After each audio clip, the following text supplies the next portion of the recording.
So as you know, notice the title is XY Theory, the Dangerous Test. I don't want you to focus on the word dangerous. The subtitle below that says, How Relationships End Before They Begin. I have to first point out that that really is without intervention.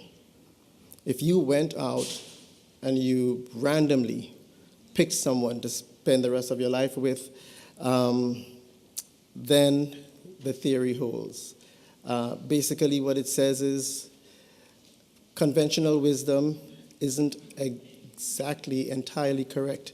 I think we've been taught for decades, maybe hundreds of years, that what you do in a relationship matters a lot more than who you are. And that's something to think about, because the research that I've done, just to give you an overview, the research that I've done actually showed that the opposite is true. That some relationships, without intervention, without you and your partner working very hard to change some things about you, some things about how you interact, without that intervention, a lot of relationships are doomed is a very tough, difficult word, and perhaps I should say the outcomes are decided a long time before you actually get into the relationship. So this is the backdrop. Keep that in mind as we go along. So what happened in the Garden of Eden didn't stay in the Garden of Eden. I'm sure most of you realize that having come from one couple, Adam and Eve, pretty much everything that we have today, some of the good things, some of the bad things, we can attribute to what happened with Adam and Eve.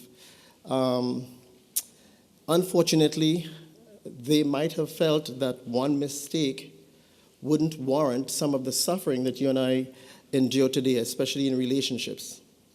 They were wrong. Much of what we are experiencing today is a direct result of consequences and choices that they made that led to those consequences. And that pretty much is going to be my hypothesis for the rest of the time that we talk about this. So let's jump right into love Japanese style. I'm going to leave Adam and Eve alone for a little bit, and we are going to go to what's happening in Japan because it's current and it's relevant. And as far as countries go, Japan is one of the most affected countries in the world when it comes to relationships. This is one quote taken from an article, some of which I will read to you, because of the crisis that is happening in Japan at the moment.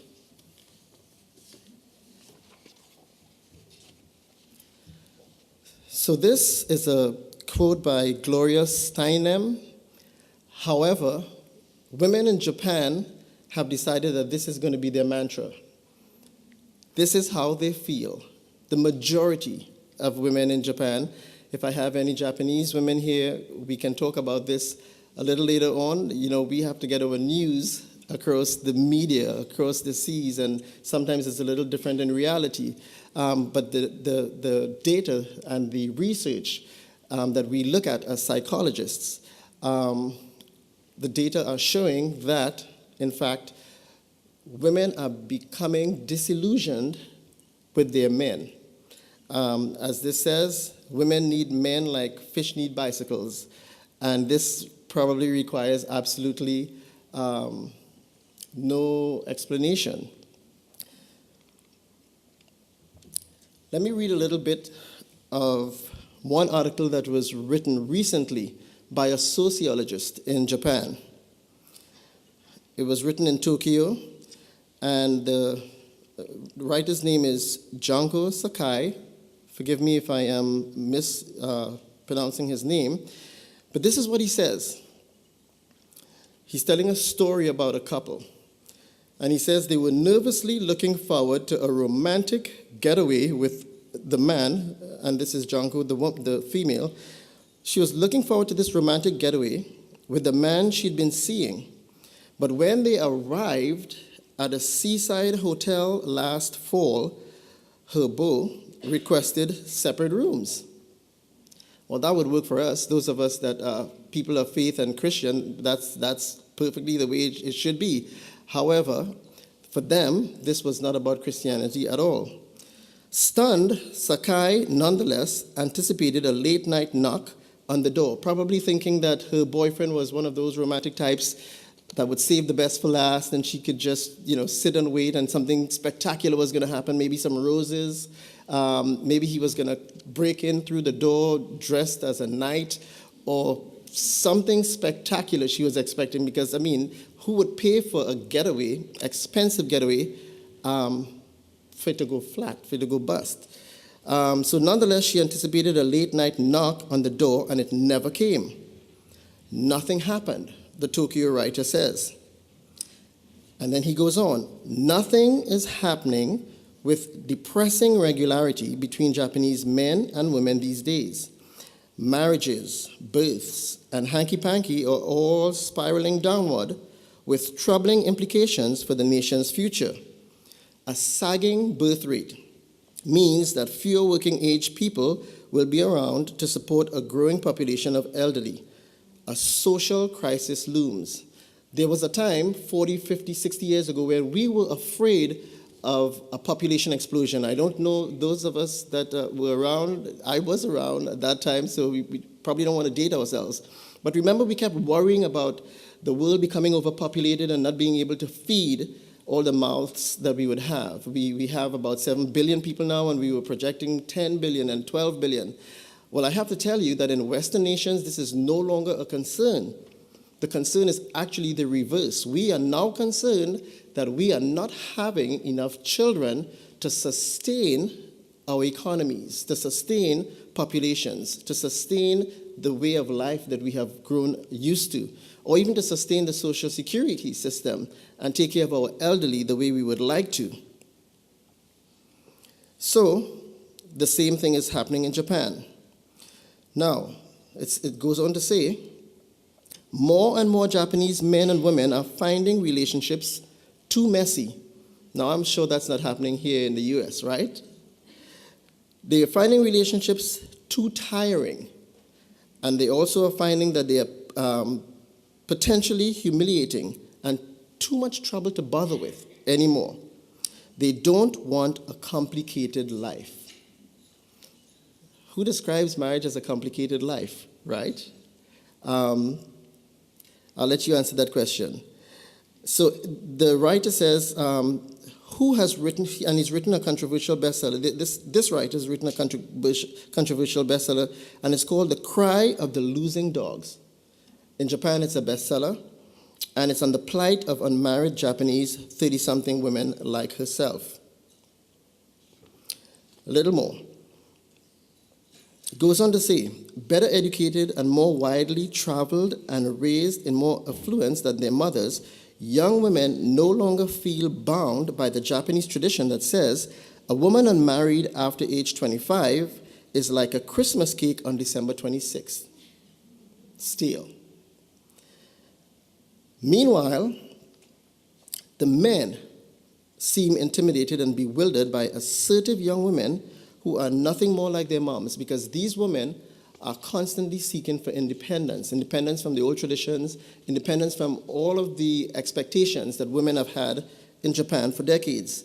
As a result of the disconnect between genders, Japan, just emerging from a long economic slump, is experiencing a social recession. One woman abandoned her marriage plans for marriage about a decade ago when she realized that her fiancé required her to give up her career. So she just decided, okay, this isn't worth it.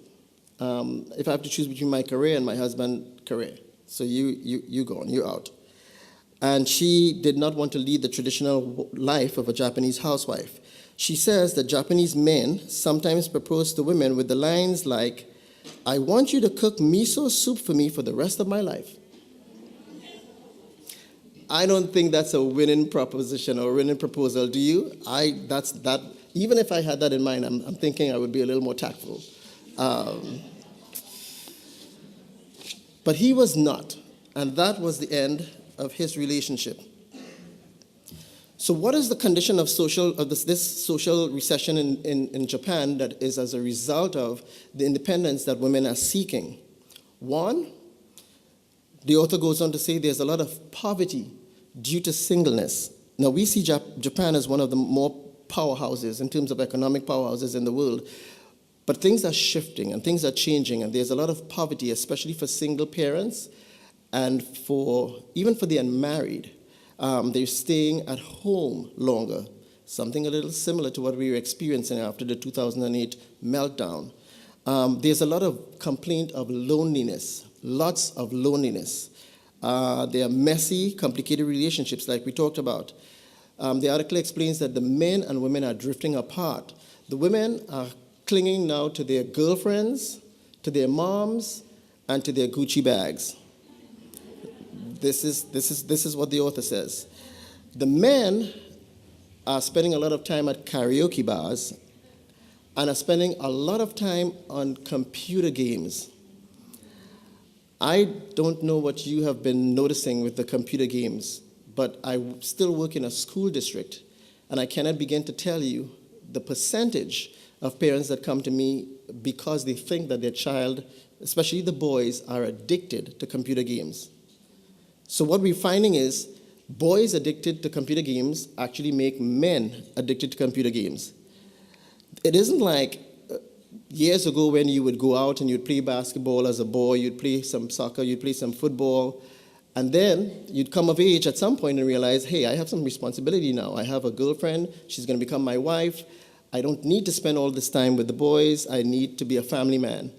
For some strange reason, this is not happening with the computer games. Mostly because the computer games are in-home, in-house, and I think a lot of men feel, well, I'm here, am I not? I mean, you could see me. It's not like I'm out with the guys. I'm here in front of a computer. You know, you could still bring me my dinner. You could leave it right here, right next to me, right next to the computer. I'm here. I'm not cheating. I'm not going anywhere. But it's destroying marriages in Japan. And my fear is that it's just a matter of time before we see this same degradation occurring here in the United States. The older husbands that weren't caught up in the whole virtual reality computer thing that the younger men are caught up in, they're still working very long hours. The article says sometimes 12 and 13 hours. And the women are complaining that as a result, they're still expected to stay at home and raise the children. Sometimes, if the money isn't enough, because Japan is very expensive, something like Hawaii, they're required to go out and find jobs. So, across the world in Western nations, mostly because of inflation, we have a lot of homes where both the man and the woman feel the need to go out and work a full-time job to keep bread on the table. But the strange thing is, most of us men, and I think I'll probably be guilty of that myself, most of us men don't then say, okay, if we're sharing the daytime responsibility of making that money, when we come home, we should also share in the responsibilities of home and house care and child care. No, most of the men come home and behave as if their job was way more tiring than the jobs that the women were required to do.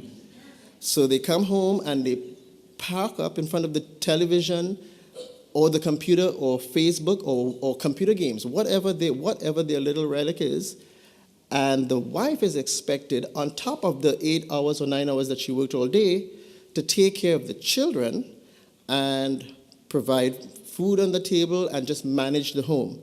So it's like having two jobs. It's like you're working an 18-hour, 19-hour, 20-hour job. And in Japan, the women just decided, we're not doing this anymore. We're done. I suspect it's because they don't have our Judeo-Christian values, which I still believe keep us tethered, through a sense of commitment and responsibility to doing what we have to do. But in nations where this is not a factor, we're having divorces at an alarming rate. So in the last 20 years alone, Japan's divorce rate has doubled. In the last 20 years, again, Russia's divorce rate has also doubled, so that right now, the most divorced nation on earth is Russia. But we'll talk about that a little later. So the women said, you know what, I'm leaving because I don't expect men to change. Someone has been trying to change someone. It sounds like it. We'll talk about that. We'll talk about change. I spoke to two ladies outside, and I told them, as a psychologist, I actually know how to get people to change. And I remember that she said, well, that wouldn't be right, would it? I mean, especially if you got them to change without their knowledge. But here's the thing. I work with a lot of kids that are autistic, and I work with a lot of kids that have intellectual disability, what we used to call mental retardation. Well, you don't get their permission. You know, when they're so huge that they're attacking their parents, which, by the way, happened yesterday in one of my meetings. This boy was 6'4" and 300 pounds. He was autistic, he was obsessive-compulsive disordered, and he was cognitively impaired.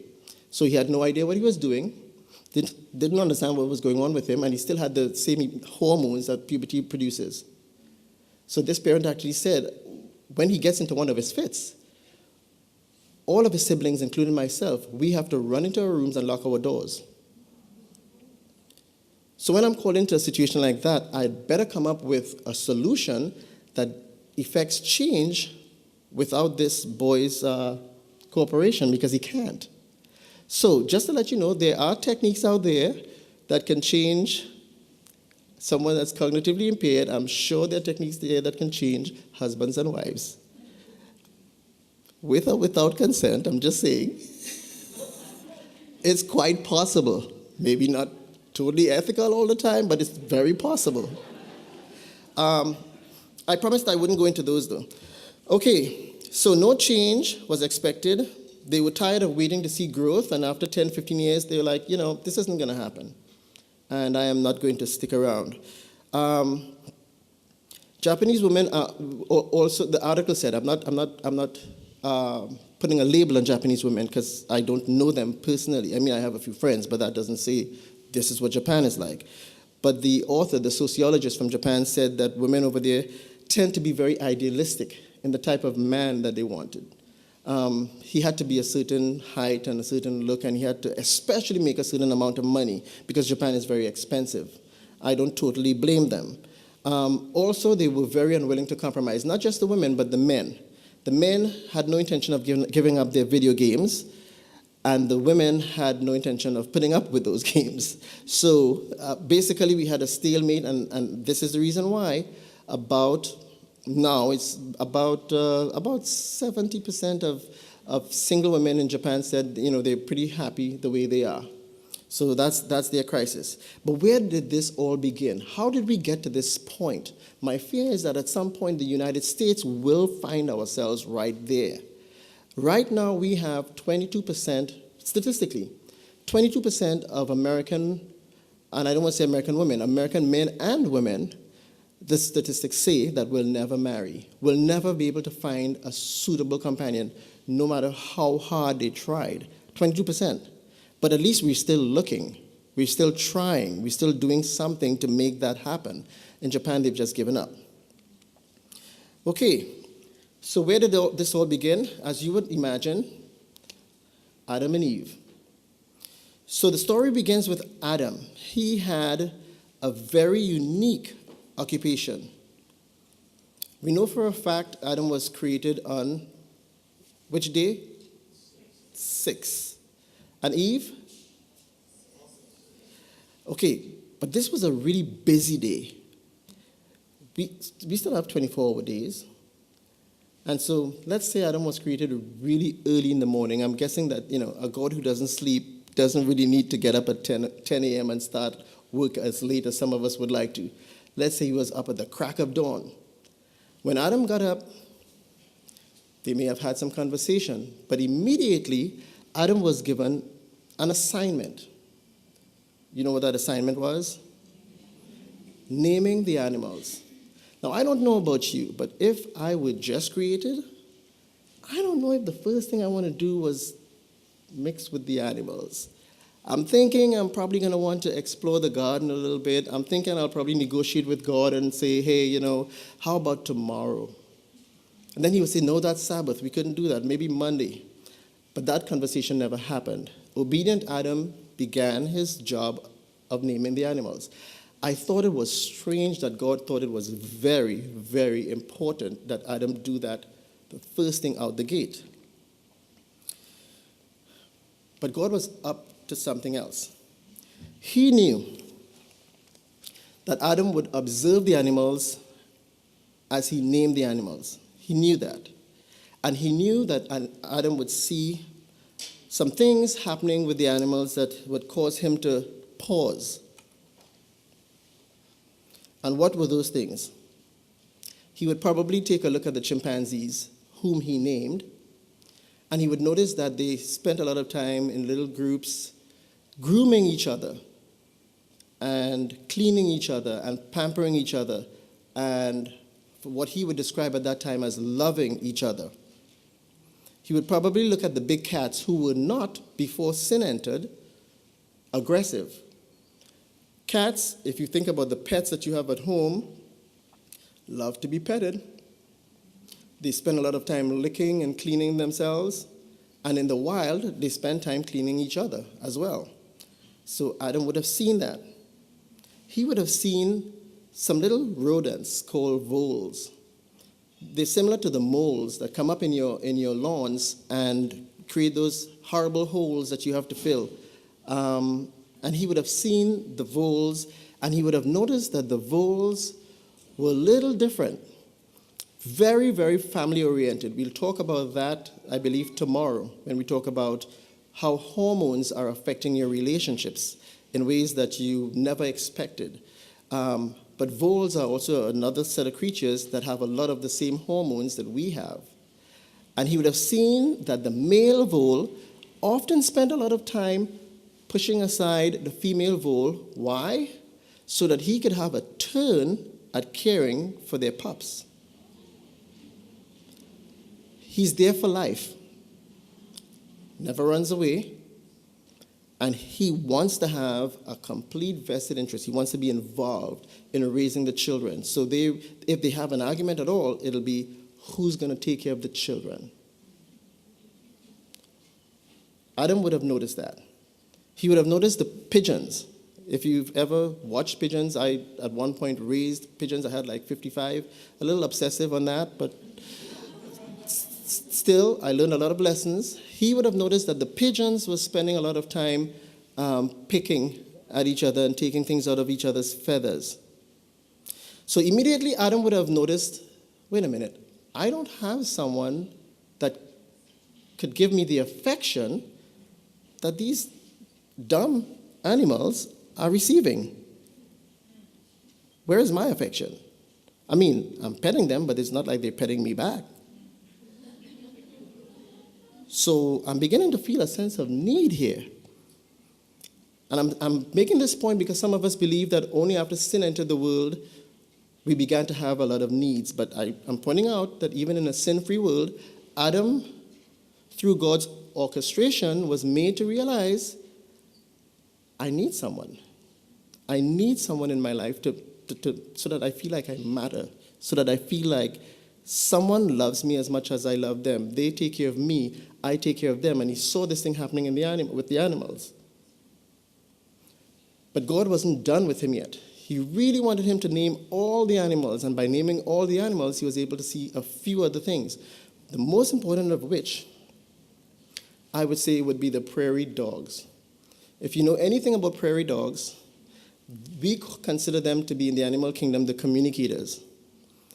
They have noises that they make. Of course, they stay together in a pack, and they have noises that they make that will tell them, different sounds that will tell them, one, humans are coming. They're out in the wild, and very often, you know how we like to invade their turf? They have a special sound to say, humans are coming. And then the more research scientists did, is the more they realized that they had a different sound to say, what color of shirt the human is wearing. And maybe there are 2 or 3 humans coming with guns and they all have red shirts, so that wasn't enough. They had a different sound to say how short and how tall the human was. They had a different sound to say whether the human was approaching quickly or slowly. And then whether the human was approaching as a predator or a friend. Because survival is all that they're about.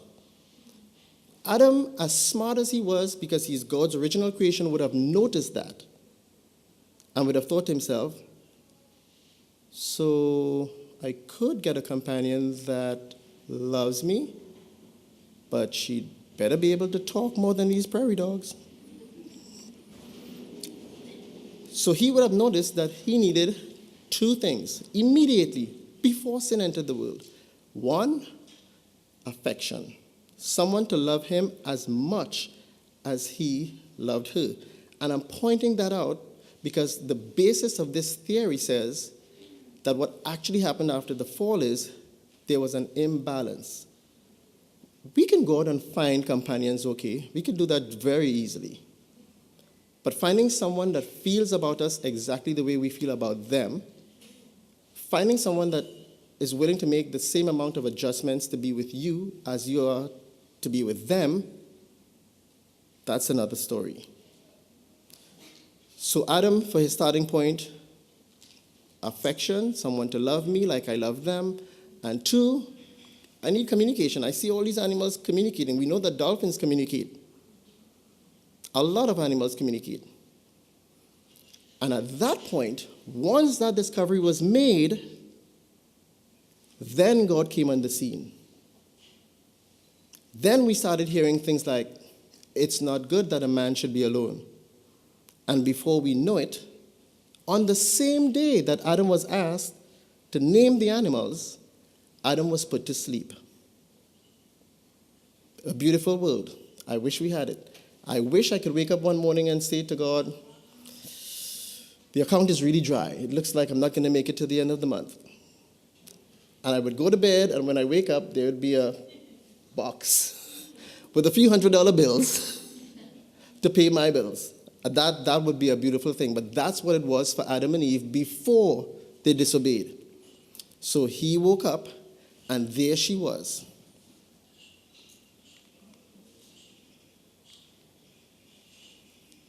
So all his needs were supplied.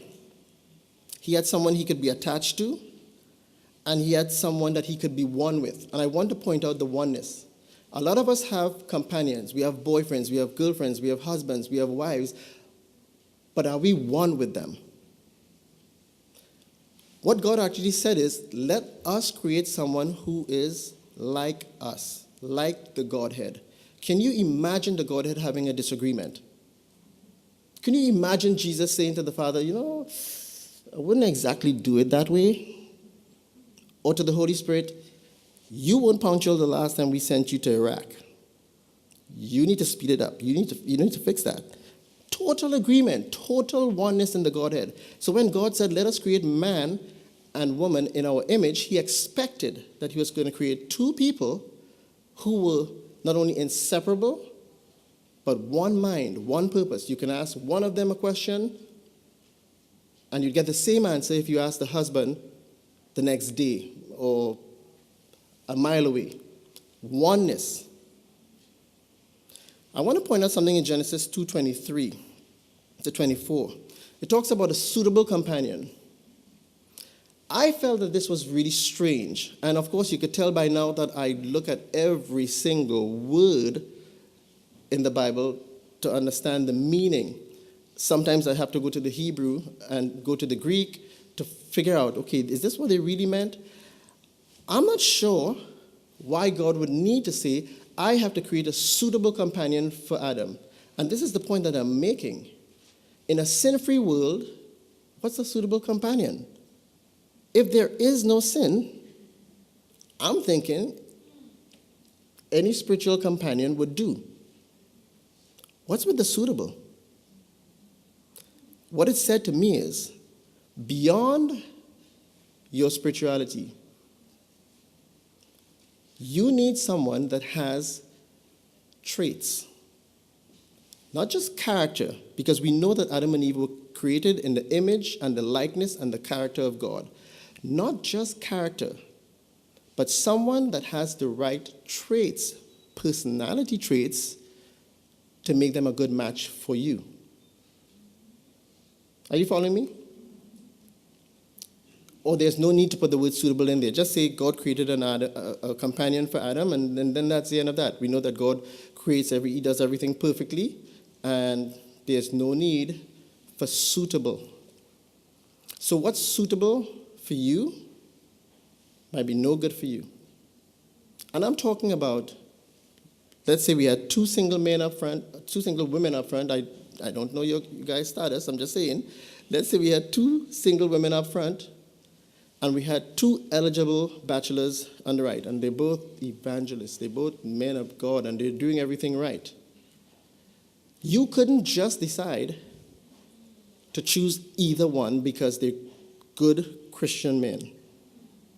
You would have to go to God to find out which one of these men is suitable for you, because God intends that unions, when a man and a woman get together, they're getting together for a purpose. God does everything for a purpose. Remember that book that came out, Purpose-Filled Living, or what was the name of it? Purpose-Driven Life? Okay, everybody has a purpose, but for you to fulfill your purpose, you would need to find someone that's suitable for the purpose that God intends for you. So it's not just a matter of, well, he goes to church. He's a good man. None of that is good enough. Okay, so you must be well matched to be securely attached. So this is Adam and Eve before, and Eve was suitable for Adam. So I'm guessing that she really didn't mind helping with the naming of the animals. That's my guess. I'm sure some other women would have said, this is monotonous. Can we do something else? How about sit under the tree? And then Adam would say, but no, God asked us to name the animals, and there are 100,000 of them, and I've only gotten to 5,000. But not Eve. Eve would have been right there at his side, helping because she was suitable for Adam and for the work that he was assigned. And then there was a tree, the tree of life. It was a tree that could have kept their relationship going for a very long time. Remember, the only needs Adam experienced before the fall was the need for companionship and for a helper. Companionship, so he can have the affection he needs, so he could have the communication he needs, and a helper so he could finish God's work. Whatever his purpose in life was, she needed to be right there beside him. And he for her, because she would have her own work and her own purposes that she needs to fulfill. So he discovered that because of his loneliness. And I must point out that when Adam and Eve were created, they were equals. They were equals. Anything that came after, the insubordination, the control, the rule, anything that you experience today that is uncomfortable for you, where you feel like you don't have enough of a say in your relationship, I want you to know that this is not what God intended. They were equals. We know we've heard 1,000 messages, 1,000 presentations, 1,000 sermons about the rib being taken from Adam's side so that she would feel like she was his equal. Not from his foot, not from his head to control, not from his foot to be controlled by, but from his side. They were interdependent. It was very obvious that Adam needed Eve, and God went through a lot of trouble on the sixth day to create this whole animal naming scenario so that Adam could be convinced that he needed his wife.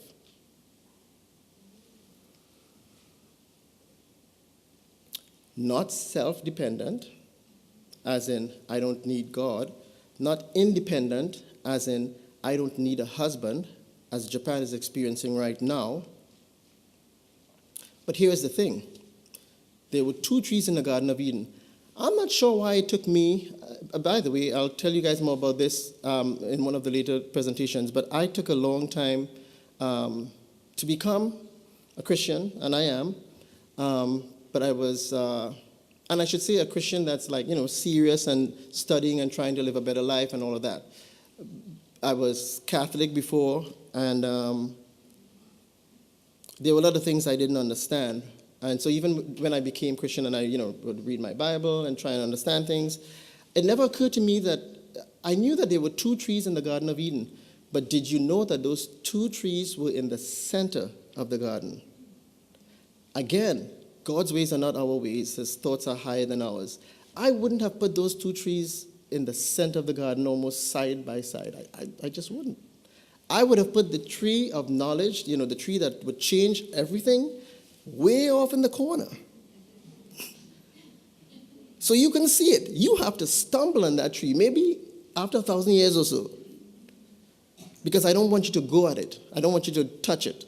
That's not what God does, because that's not who he is. He's all about choice, freedom of choice. How many times have you made a choice all on your own? You didn't consult anyone.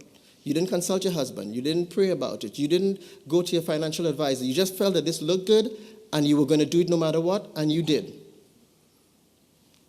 I have, and it's embarrassing to tell you about the result of that. Two trees. And so Eve is straying from her husband and walking toward two trees, and she has to make a choice. What am I going to do? Am I going to choose the tree of life, or am I going to choose this tree of knowledge? I don't know. It seems kind of like, what's the choice here?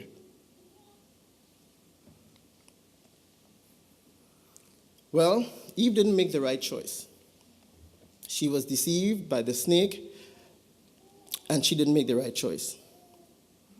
But I have to tell you, the first wrong choice Eve made was not to touch the fruit. Eve was told to stay really close by her husband's side. And that was the first mistake she made. She strayed from her husband's side, mostly feeling, I can make decisions. I don't need help. I don't need someone else to tell me what to do. I'm a smart girl. I could do this. I got this. I can handle this. So she goes to the tree and discovers that she couldn't handle a snake. I'm not belittling snake, because we know that the snake, what was behind the snake. But she couldn't handle it, and she fell. And then what happened?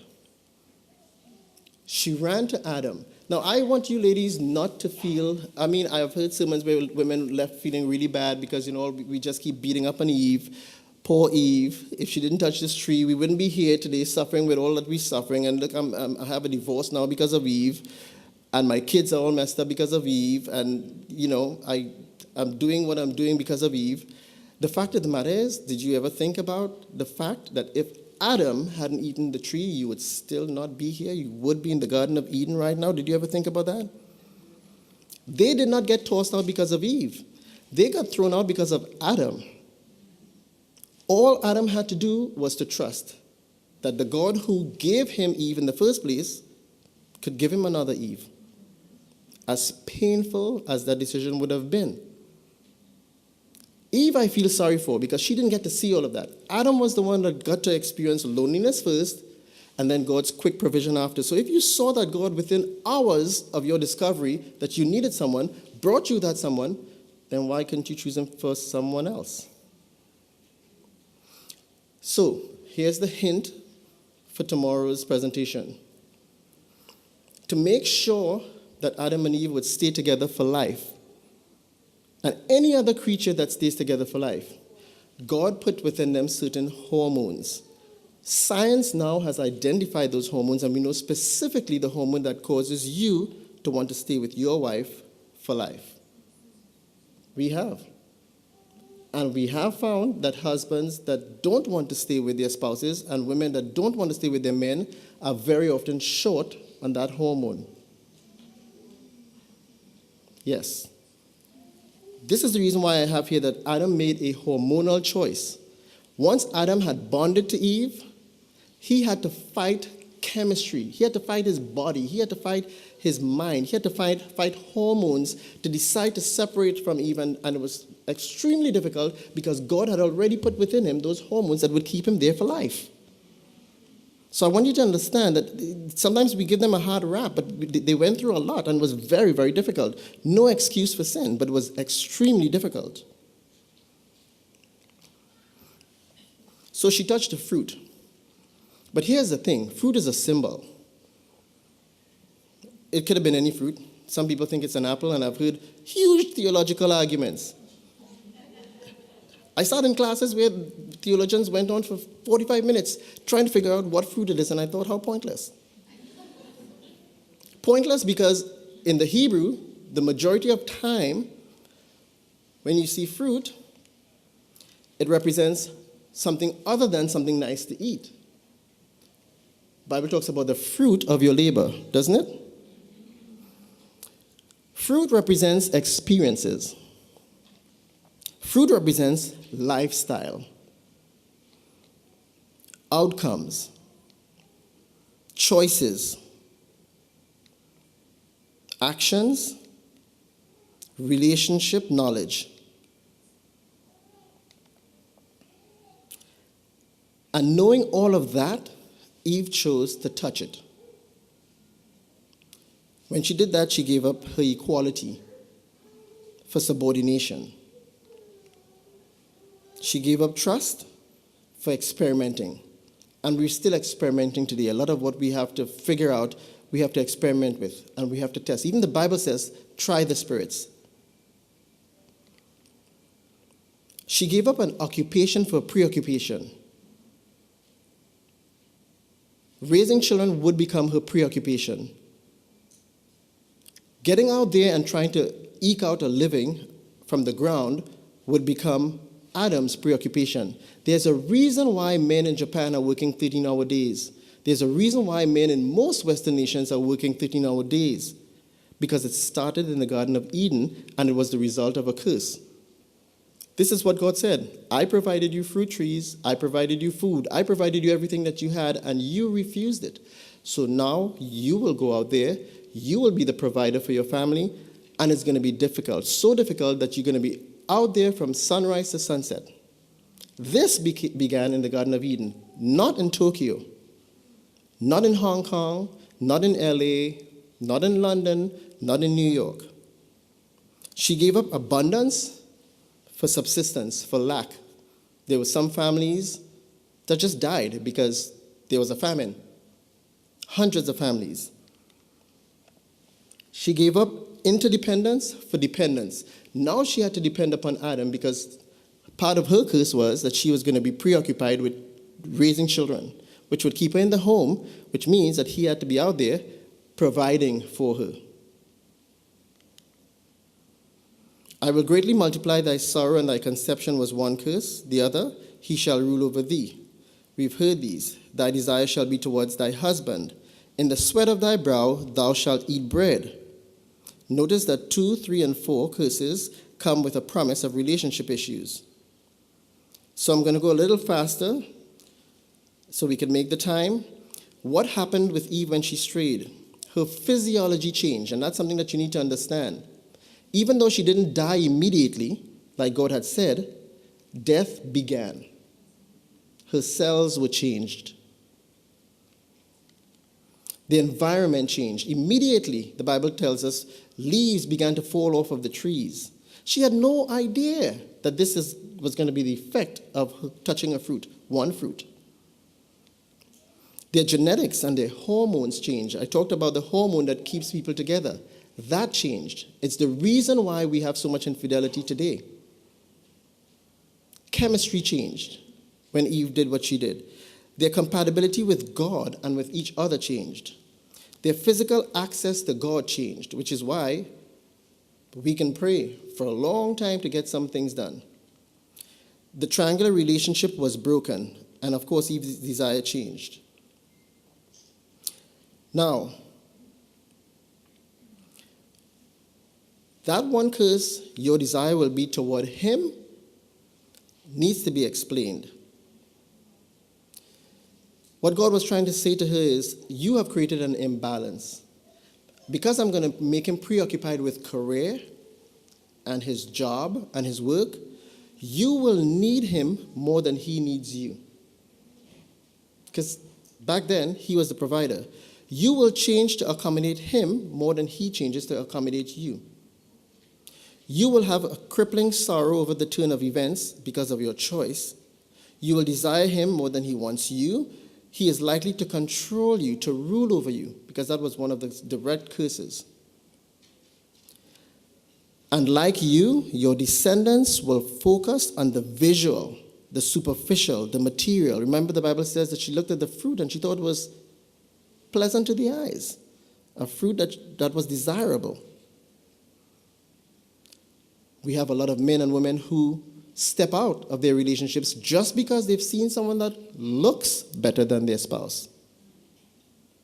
You will experience the effects and consequences of evil, and you will experience power struggles, because power struggles only do not exist in a sin-free world. The first Eve was a partner in her relationship. The modern Eve, a subordinate. The first Eve enjoyed compatibility and oneness with Adam. The second complained of differences and dissimilarities and all the components that come with wanting independence. The first Eve strayed from her husband. The modern Eve longs for more closeness, more intimacy. The first Eve enjoyed a one-woman to one-man relationship. Today, when I look up the statistics, New York City alone has 500,000 more single women than men. Stay away from New York. If you're single, I'm just saying, this is not the place to find someone. And I'm going to close with genetics. And then we'll take this up again in our closeout session. Adam and Eve were given an occupation, but they exchanged it for a preoccupation. Now, I want you to put yourself in Eve's shoe. Think about the remorse that she must have felt. She would blame herself for the rest of her 900 years or how many ever years she lived. And I don't know if you know this, I don't know if you realize this, but God did not immediately take up the Garden of Eden, rip it up, and take it back to heaven or wherever he would store it. He left the Garden of Eden there. He planted a cherub, an angel, with a flaming sword to make sure that they wouldn't go in, but he left it there so that they could see it. If Eve thought about hiding her mistake from her children, that was a mistake, because anybody could see the virtual reality that was not any longer a reality that they could enjoy. So their relationship, as I said, was influenced by genetics. And we know now that there are specific genes that cause specific behavior. There is a gene called DRD40 or DRD4 that was identified and implicated in adultery. Scientists did a study and found that the majority of men who made a habit, I'm not talking about a one-time mistake, but a habit of infidelity had a specific gene in common. So we know for a fact that Adam and Eve's genes were changed. There was no way that the behavior that we saw, which came as a result of the nature of sin, could have occurred if there wasn't a genetic change. But here's the clincher. If I were Eve, I would think to myself, okay, I made a mistake. I could fix this. It's very simple. I will show my children, Adam and Eve, the Garden of Eden. I will show them the fruit that I can no longer touch. I will show them the beauty, the verdant green grass. They will obviously realize the hardship that they had, and it should be easy for me to convince them to stay away from sin. I'll be sure that Adam doesn't give them too much information, though. Those of you that are parents know that you couldn't possibly tell your children everything you did in your 20s. You know you can't. I have parents that come to meetings with me and they beg me, Dr. Jacob, please don't tell my children that I am the adoptive parent. I haven't told them yet. And when I do, that knowledge is likely to destroy them, because I should have told them before. So I'm sure Eve said, hey, Adam, we're going to put a little twist on this story. It didn't happen exactly the way it happened. Let's not just tell them all the truth. We made a mistake. It's behind us. And maybe it won't affect Cain and Abel, and maybe it won't affect all these generations and descendants that will follow us. Because Adam already said Eve is going to be the mother of all humanity. But here is something that she did not know. Within the last 10 to 15 years, we have discovered something beyond genetics. It's called epigenetics.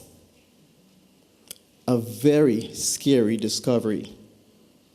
What epigenetics says is, before with Darwin and all of his discoveries, we thought, okay, if my mom has a fiery hot temper, there's a chance that one or two of her children will have a fiery hot temper too, right? If dad had a certain disposition, well, maybe one of the sons, the 2 or 3 boys, would have that disposition too. We thought.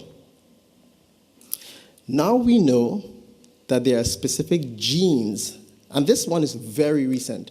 They did some studies and discovered laziness has its own gene. So, ladies, when you're making a choice for a man, and you have dreams for your child to go to Harvard, you might want to think about who you're getting with. Motivation, laziness, there are 31 genes that control that. And if you and your husband combined have those genes, you are going to have to spend a lot of time on your knees praying for those children to become motivated. I have parents coming into me all the time, Dr. Jacob, please help me. My child doesn't want to do a lick of work. And then I ask them about their habits. Oh, I never like to read. Never, I hate reading. Really? Okay, and what about his dad? He doesn't even know how to read. So, got to be careful. But here's the epigenetic story that we're going to close with. What they've discovered is, remember in 2000, they made a big deal of the gene sequence, and they had done all that. They had decoded the human genome, and it was going to be this big project. It's the reason why Angelina Jolie, if you've been keeping up with the news, has decided to, do away with her breasts, because she found out when she did genetic testing that she has a gene that almost points to a future of breast cancer. So she decided, it's a little extreme. I would probably have a discussion with my wife, maybe, honey, could we just wait a little? But she wanted to take it off right away, right now. I'm not even going to take a chance. I know I'm 30-something years old. I'm not even going to take a chance. I want it off. This is the strength and the power of the science that we have with genes now. But epigenetics is something else. What we have discovered is this. When you engage in a behavior, especially something that is extreme, especially something that is bothersome, let's say you did something in your 20s, something that you're ashamed of, but it has to be something that is, beyond just the normal. What they found is your behavior leaves an imprint on your genetic code. So when you had a certain, they say the 20s are your wild years. If you went to college, you and your girlfriends did this or that. You and your boyfriends were hanging out here or there, and you thought, but when I turn 30, I'm going to settle down, and all is good. I'm going to get serious in the church, and I'm going to do the right thing and show my children a Christian example. And then the kids come along, and you're like, who are you? Where did you get this from? Your father is the first elder of the church, and your mother is the head superintendent. Where did you get this from? But the fact of the matter is, it came from you. Not from your parents, but from the imprint that you left from activities that you engaged in your 20s and your teens. And this was discovered only within the last 10 years. But it cleared up so much for me. Some of you know a little bit about the parts of the scripture where God kept saying he would visit the iniquity of the fathers onto the third and the fourth generation. I never got that. I was like, okay, that sounds a little unfair. So if my dad did something and I have to sort of pay for it? And I wasn't the only one, because there were some prophets later on, including David, that asked, how is it that the wicked prosper? Why is it? I don't get it. What's going on here? Some went even further to say, so Lord, tell me this. If My father eats sour grapes. Will the teeth of the children edge? And God said, absolutely not. I will in no way punish the children for the father's sins. I thought in my theology class that this was a contradiction. On the one hand, you're telling me you sin and it could go down to several generations. On the other hand, you're telling me, no, I will never punish anyone for the sins of the parent. Well, he wasn't punishing, and he couldn't explain it because our science wasn't there yet. He wasn't doing it. We were doing it. We were passing it on through a process that he couldn't stop because this is how he created our bodies. If you had done something really positive and you were a big hero, even that would have been imprinted. This is the way it works. Good things are imprinted, bad things are imprinted. But God wasn't doing it. All of this affects relationships. I'm going to stop here. I'm looking forward to seeing you guys at the breakout session. And I want to thank you for the time. And there is a booth that we have outside. In the breakout session, we'll have time for questions. I'm sure you guys have a lot of questions. There's a booth right outside. Please sign up. We are going to start a newsletter where you could get some of this information, like this latest research. Sign up, and we'll send it to you for free. It's a free newsletter, quarterly newsletter. Okay? Thank you.